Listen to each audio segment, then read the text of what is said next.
Zelensky is confused and doesn't know what to do, so he snaps back, acts defiantly, and resists peaceful agreements in every way. Trump is displeased.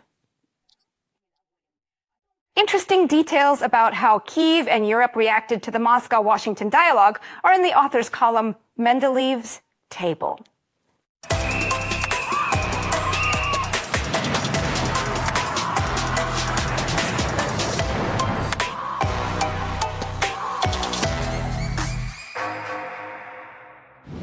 Decide once and for all what Russia and the USA agreed on in Riyadh, how Europe is trying to find its place at the negotiating table, and why Donald Trump got angry with Zelensky. We'll examine all the political elements and put them in place. This is Mendeleev's Table. Let's figure it out together. The Washington-Moscow talks in Saudi Arabia are called the beginning of the end of Cold War politics. The meeting in Riyadh is perhaps the most discussed event of the week in international media. Die Welt notes that Russia and the USA are betting on détente. Les Echo's staff highlight the chilling thaw between the USA and Russia, and the New York Times reports. Trump indicated that he is ready to abandon America's allies for a common cause with the Russian president. There hadn't been a high-level meeting between Moscow and Washington for about 3 years before this. Both countries were satisfied with its outcome, which can't be said for Europe and Ukraine. On the eve of the talks, phone call enthusiast Macron called Donald Trump. They discussed the situation in Ukraine and the meeting of European countries. This refers to the emergency summit in Paris on February 17th. Behind closed doors, they spent several hours, but didn't reach an agreement on a single key issue. In Paris, essentially nothing happened because they still can't agree.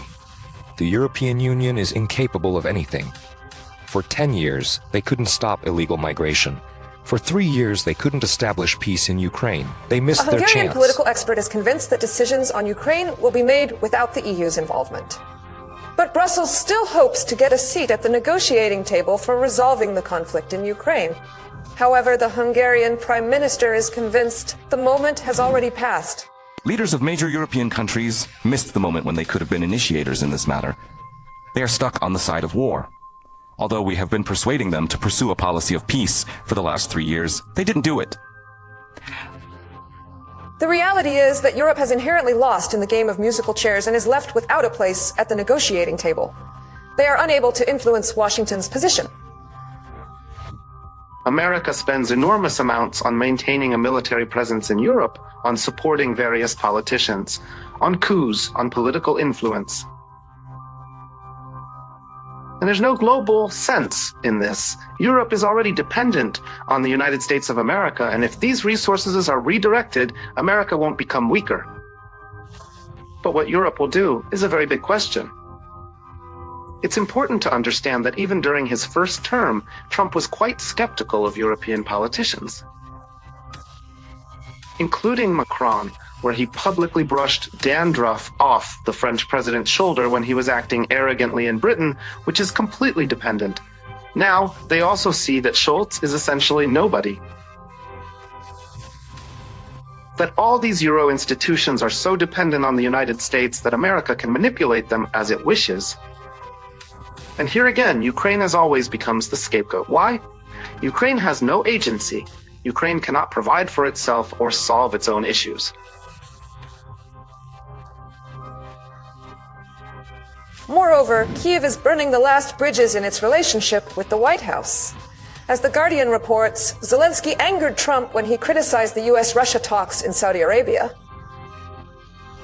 U.S. Vice President J.D. Vance warns that Zelensky will regret slandering Trump. And American entrepreneur Elon Musk agreed that the department he leads on state efficiency should audit the funds sent to Ukraine by the U.S. The White House itself also made a sharp statement.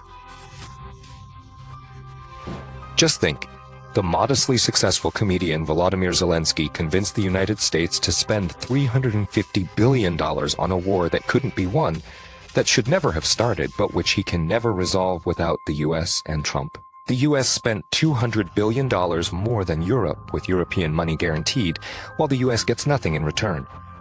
Why didn't sleepy Joe Biden demand alignment? After all, this war is much more important for Europe than for us. We have a big, beautiful ocean that separates us. Moreover, Zelensky admits that half of the money we sent him is gone.